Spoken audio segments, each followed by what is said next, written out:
बांका जिले के भदरिया गांव में मिले भगवान बुद्ध के अवशेष करीब 2600 वर्ष पुराने हैं। शनिवार को सीएम नीतीश कुमार ने इन अवशेषों को देखा। सीएम ने चांदन नदी की धारा को बदलकर पुरानी धारा में जोड़ने का आदेश दिया है ताकि जिन जगह पर अवशेष मिले हैं वहां खुदाई की जा सके। उन्होंने जल्द खुदाई करने को भी कहा है।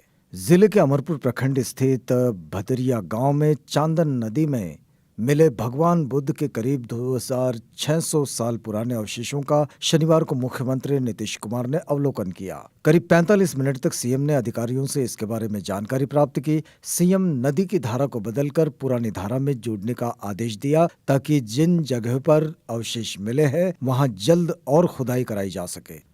मुख्यमंत्री नीतीश कुमार ने बताया कि प्राचीन अवशेष करीब 2600 वर्ष पुराने हैं। ये अनुमान लगाया जा रहा है कि यहाँ और अवशेष मिल सकते हैं, जिससे कई नई जानकारी दुनिया को मिल सकती है। इससे यहाँ पर्यटन की अपार संभावनाएं होगी। भदरिया को पर्यटन स्थल भी बनाया जाएगा। अधिकारियों के साथ बातचीत में नीतीश कुमार ने कहा कि प्राचीन अवशेषों को देखने से पता चलता है कि यहाँ भगवान बुद्ध का काफी प्रभाव रहा है।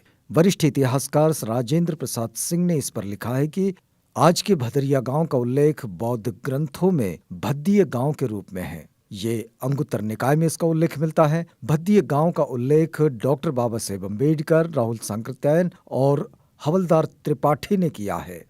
कभी गौतम बुद्ध वैशाली से चारिका करते हुए लगभग 1200 भिक्षुओं के साथ भद्दिय गांव पधारे थे। तब भद्दिय गांव के एक बड़े श्रेष्ठी मेंढक हुआ करते थे। मेंढक ने अपनी पोती विशाखा को बुद्ध के सत्कार में अगवानी के लिए भेजा था, जिन्हें मिगार माता विशाखा कहा जाता है।